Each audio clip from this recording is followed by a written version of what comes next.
What if the safest investment in the world, the very foundation of millions of retirement plans, is built on a myth? For decades, we've been told a simple story. Buy the S&P 500. It is the bedrock of a stable portfolio, a golden ticket to participating in the growth of the American economy. The S&P 500 is an index, essentially a curated list, of 500 of the largest and most influential publicly traded companies in the United States. It's presented to us as the ultimate symbol of diversification, a sprawling ecosystem where the risks of one company are balanced by the successes of 499 others. It's meant to be the market itself, a passive, objective reflection of our collective economic health. But what if that's not what it is at all? What if this symbol of diversity is, in fact, one of the most concentrated bets you can make? What if the objective passive index is actively shaped by a small, unelected committee whose decisions can warp the market before you even have a chance to react? The story of the S&P 500 is far more complex and far more fascinating than the one we've been sold. It's a story of power, perception, and the hidden mechanics that drive the world's most important financial instrument. In this video, we are going to deconstruct the S&P 500. Not the investment, but the idea. We'll explore why this icon of stability might be standing on just a few toes, how its inner workings create winners and losers, and answer the fundamental question, are you really buying the American economy, or just a handful of its kings? For decades, the gospel of passive investing has been clear, simple, and overwhelmingly successful. Financial advisors, celebrated investors, and robo-advisors all preach from the same book. Just buy the S&P 500, set it and forget it. It's the ultimate wisdom of the crowd investment, a single purchase that gives you a slice of 500 different pies, from technology and healthcare to banking and consumer goods. Every evening news broadcast flashes its daily change as the vital sign of the nation's health. Your 401k is likely built around it. We see it as a vast, democratic collection of corporate America. We assume that when we buy in, we are getting a more or less equal piece of these 500 giants. It's a comfortable, reassuring thought. The idea that no single company's failure could ever sink the whole ship. But there's a fundamental crack in this foundation. A detail so significant it changes the entire picture, yet so technical it's almost never discussed.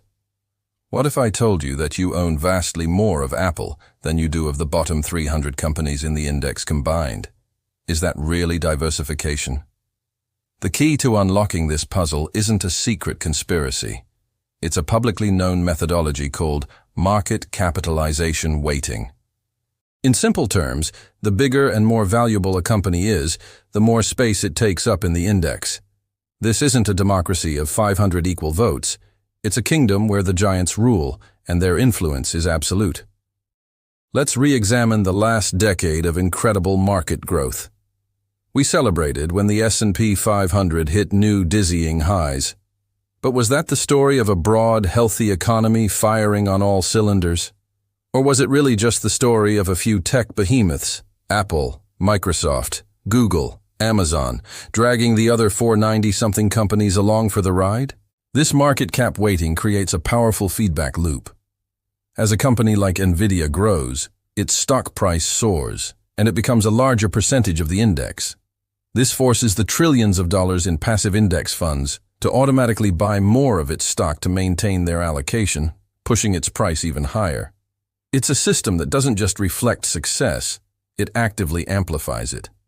Our first revelation, then, is this.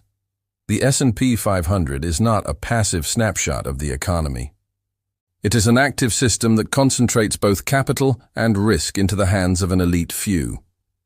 If market cap weighting is the system's engine, then nothing exposes its strange, almost arbitrary nature more than the curious case of Tesla's inclusion in 2020. For months, Tesla was, by its sheer market value, one of the largest and most valuable companies in America. Yet, it wasn't in the S&P 500. Why? Because the index is not a purely mathematical list. It is curated by an anonymous committee at Standard & Poor's, which has its own rules, including a requirement for profitability. When the committee finally decided to add Tesla, it was so massive that index funds were forced to buy over $80 billion worth of its stock on a single day to properly rebalance.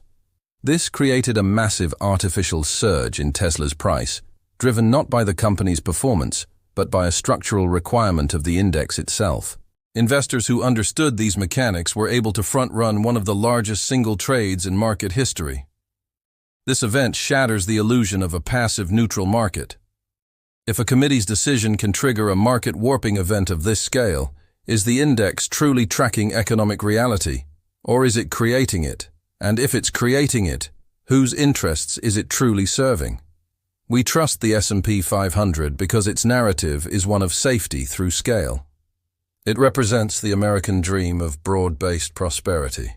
But the very mechanism that drives it, market cap weighting, makes the entire structure surprisingly fragile.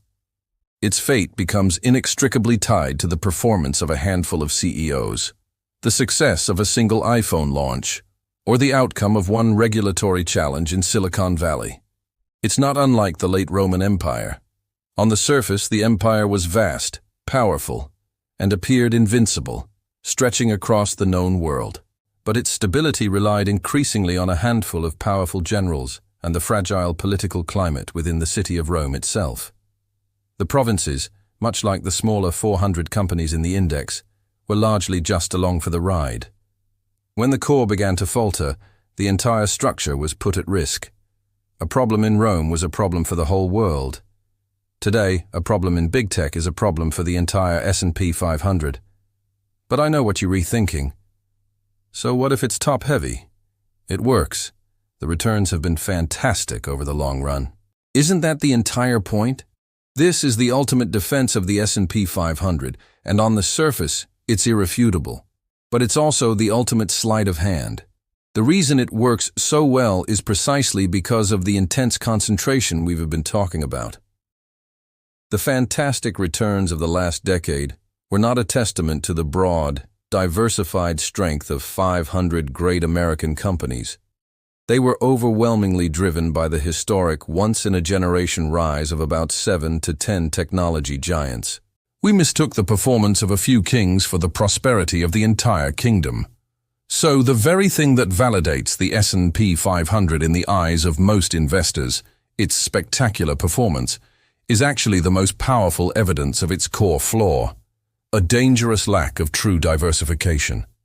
Its greatest perceived strength is, paradoxically, its greatest structural weakness. Even its virtue is a manifestation of its imbalance.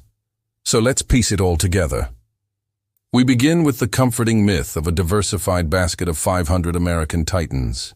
We peel back a layer and discover it's actually a top-heavy kingdom, ruled by the unforgiving logic of market cap weighting. We see how a secretive committee, not a neutral algorithm, can create artificial market events like the Tesla inclusion, rewarding those who understand the game. And finally, we realize that its celebrated performance is not a sign of broad economic health, but of a hyper-concentration in a single dominant sector. The breaking point for this entire paradigm occurs when those market leaders inevitably stumble. When the tech giants that have carried the index for a decade begin to face the headwinds of antitrust lawsuits, market saturation, or simply the law of large numbers, the illusion shatters. The index can no longer rely on their meteoric growth to mask the stagnation or decline of the other 490 members. Now that we understand the true mechanics of this financial machine, we're left with one final, critical question. What does the end of this index's long-held dominance actually look like? The answer doesn't just change how you invest. It changes how you see the entire American economy.